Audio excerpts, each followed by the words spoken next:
Hi viewers, வணக்கம். டிஜிஎன்ஸ் கதம்பம் சேனலுக்கு உங்களை வரவேற்கிறோம். இன்னைக்கு நாம பார்க்க போற மெனூஸ் என்னன்னு பார்த்தீங்கன்னா புதினா துவையலும் மிளகு ரசமும்.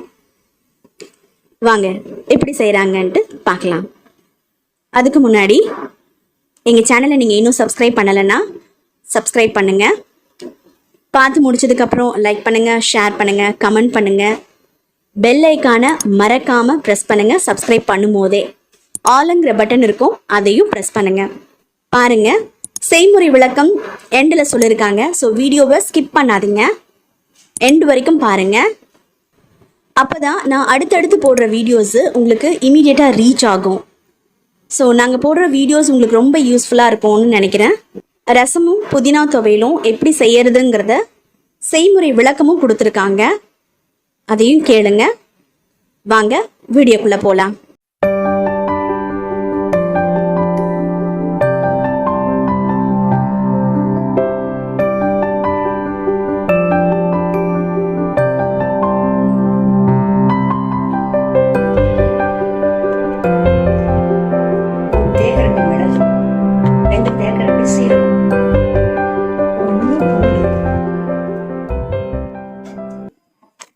பெருங்காயம் நான் வறுத்து வச்சிருக்கேன் ஒரு கட்டி.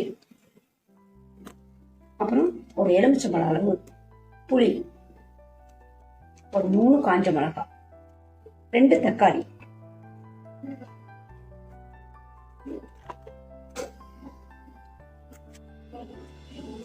ரசத்துக்கு அரைச்ச விழுது போடுறேன் பாத்திரத்துல. ரசத்துக்கு தேவையான உப்பு,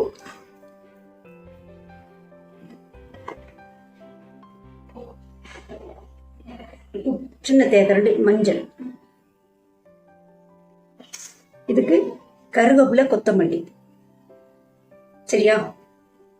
ரசத்திலேயே சேர்த்துக்கிறேன், இந்த விழுதோட சேர்த்துக்கிறேன். 2 சொம்பு தண்ணி,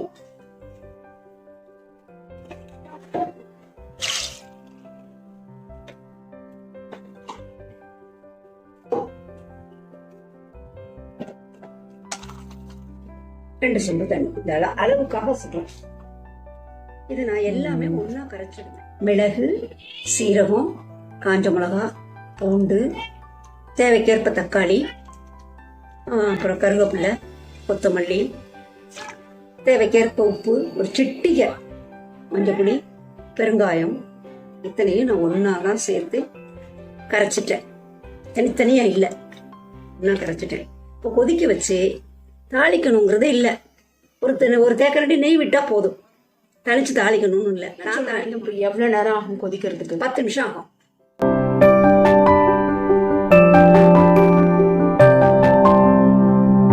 ரசம் செய்முறை உங்களுக்கு சொல்கிறேன்.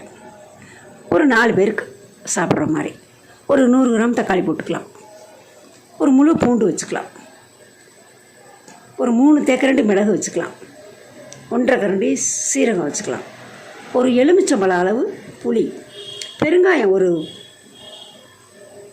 துண்டு வச்சுக்கலாம், ஒரு பெருங்காயம், அதுக்கு தேவையான ஒரு செம்பு தண்ணி, அதுக்கு தேவையான உப்பு, மஞ்சள் கண்டிப்பாக போடணும், புளி ஒரு காஞ்ச மிளகா 3 வச்சுக்கோங்க. ஏன்னா சாப்பாட்டில் சாப்பிட்டோம்னா சும்மா குடித்தா பரவாயில்ல, சாப்பாட்டுக்குன்னா கொஞ்சம் துளி காரம் இருக்கணும், அதுக்காக தான். ஒரு 3 மிளகா வச்சுக்கோங்க. 1-2 தான் ரசத்தை மையணும், நைய மைக்கக்கூடாது. மிக்சியில் போட்டு இப்படி பண்ணிக்கிட்டாலே போதும், திருப்பி பண்ணிக்கிட்டாலே போதும். அப்போ புளி அது எல்லாமே நான் ஒன்றாவே திருப்பிடுவேன். நல்லா கருவேப்பிலை, மல்லி நல்லா கரைச்சிட்டு கொதி வரும்போது நான் தாளிக்க மாட்டேன், ஒரு தேக்கரண்டி நெய் விட்டு இறக்கிடுவேன்.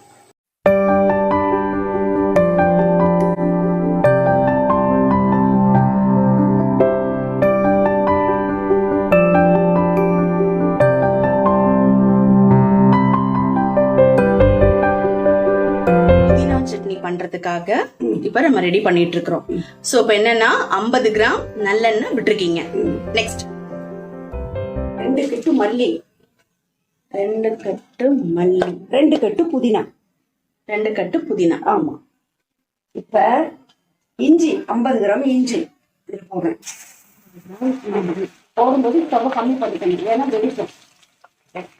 ஸ்டவ் கம்மி பண்ணிக்கணும். ஆமா, அப்புறம் இஞ்சி நான் சீனி போட மாட்டேன், அப்படியே தான் நச்சு போடுவேன். ஏன்னா காரம் அதில் போயிடும்.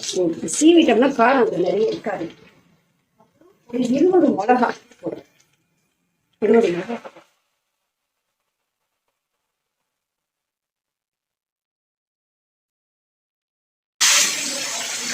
ஒரு பூண்டு உடுத்து வச்சிருக்கேன் நான். ஒரு பூண்டு போடுறேன். இப்போ வச்சுக்கலாம் ஃபுல்லா வேக ஃபுல்லா வச்சுக்கலாம். ஒரு 2 நிமிஷம் வதக்கினா போதும். இப்போ 2 கட்டு புதினா, 2 கட்டு மல்லி,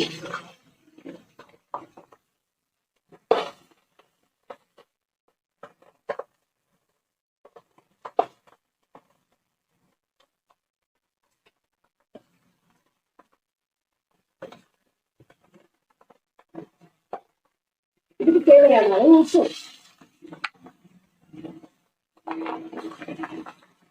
ஒரு 3 தேக்கரண்டி உப்பு போட்டுக்கலாம்.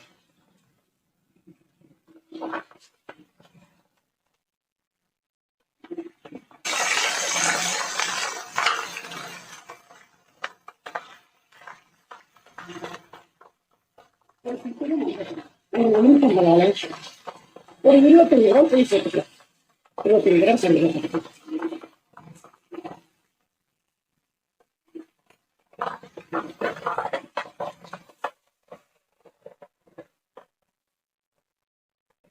இந்த புதினா மல்லி ரொம்ப வேகக்கூடாது. வெந்துட்டா அது டேஸ்ட்டும் இருக்காது, நம்ம வெகு நாள் வச்சுக்கவும் முடியாது. இப்போ இது இன்னொரு தடவை எண்ணெயில் நல்லா சட்னியாக அரைச்சதுக்கப்புறம் திரும்ப எண்ணெயில் இதை வதக்கி எடுக்கணும். எண்ணெய் பூரா தனிச்சு வந்துருச்சு பாருங்க. அந்த பொருளை விட்டு விழுத விட்டு வந்துருச்சு. இப்போ நான் கிண்டுறேன் பாருங்க. அந்த காய்ச்சல் அது ஒட்டாது. காய்ச்சல் ஒட்டால பாருங்க. முதல்ல நம்ம ஆரம்பத்துல பசை மாதிரி இருந்துச்சு, இப்ப தனிச்சு இருக்கு பாருங்க. எண்ணெயில இருந்து பிரிஞ்சு வந்துருச்சு. பிரிஞ்சு ஆனா நல்லா ஆற வச்சு ஃப்ரிட்ஜ்ல எடுத்து வைக்கணும். ஸோ இப்போ இதை அரைக்கிறதுக்கு முன்னாடியும் அந்த வதக்கின புதினா கொத்தமல்லி எல்லாத்தையும் வந்து ஆற வச்சு நல்லா நைஸா அரைச்சதுக்கு அப்புறம் இதுல போட்டு தொக்கு பண்ணதுக்கு அப்புறமும் இது எவ்வளவு நல்லா ஆறணும். நல்லா அதுல சில்னஸ் தான் வந்துடணும். ஆமா, ஓகே. மிக்சியில ரொம்ப சூடா போடக்கூடாது. அதனால ஆற போட்டுதான் அரைச்சோம் நம்ம. இப்போ வந்து ஃபுல்லா வந்து நல்லா ஆறுனதுக்கு அப்புறம் ஒரு பாக்ஸ்ல போட்டு ஃப்ரிட்ஜுக்குள்ள வச்சிடலாம். 1 மாசம் வரைக்கும் கண்டிஷனா வச்சுக்கலாம். ஃப்ரிட்ஜ் இல்லாதவங்க என்ன பண்றது?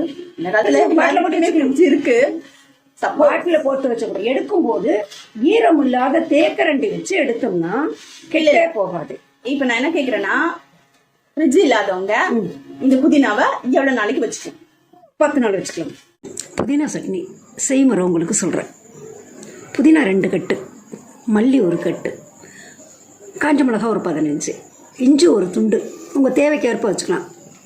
புளி ஒரு எலுமிச்சளவு வானலி வச்சு 80 கிராம் எண்ணெய் ஊற்றி வதக்கி, ரொம்ப வதக்கப்படாது. எண்ணெய் அரைச்சிட்டு விழுதும் திரும்ப வதக்குவோம். ஆகையினால அப்படி வதங்கினா போகும். உப்பு பொடி போட்டு சிட்டுக்கு மஞ்சள் பொடி போடணும்.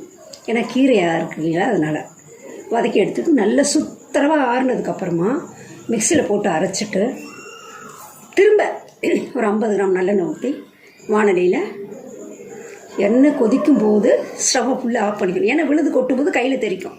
ஆகையினால இந்த 50 கிராம் எண்ணெய்க்குள்ளே இந்த விழுதெல்லாம் போட்டு வதக்கிக்கிட்டே இருக்கணும். தீப்பிடிக்காமல் ஒரு மீடியமாக வச்சுக்கலாம். வதக்கிக்கிட்டே இருந்தீங்கன்னா இது அந்த கீரை அந்த சட்னி வெந்ததுக்கு பிறகு எண்ணெய் பொங்கும். அது அந்த வானொலியில் ஒட்டாது. அந்த சட்னி உருட்டிக்கிட்டே வரும். நம்ம கரண்டியை உருட்டினோம்னா அந்த கரண்டிக்குள்ளே உருட்டிக்கிட்டு வரும். எண்ணெய் 4 பக்கம் பொங்கும். அப்போ பதமாகிடுதுன்னு அர்த்தம். நல்லா ஆற வச்சுட்டு ஒரு பிளாஸ்டிக் டப்பாவிலையோ இல்லை சில்வர் டப்பாவிலையோ நல்லா ஆறினதுக்கப்புறம் எடுத்து ஃப்ரிட்ஜில் வச்சுட்டிங்கன்னா எடுக்கும்போது தேக்கரண்டியில் தண்ணி இருக்கக்கூடாது, பூசை பிடிச்சிக்கும். பிறகு நீங்கள் அந்த மாதிரி எடுத்து யூஸ் பண்ணிங்கன்னா 1 மாதம் வரைக்கும் அது கெட்டே போகாது.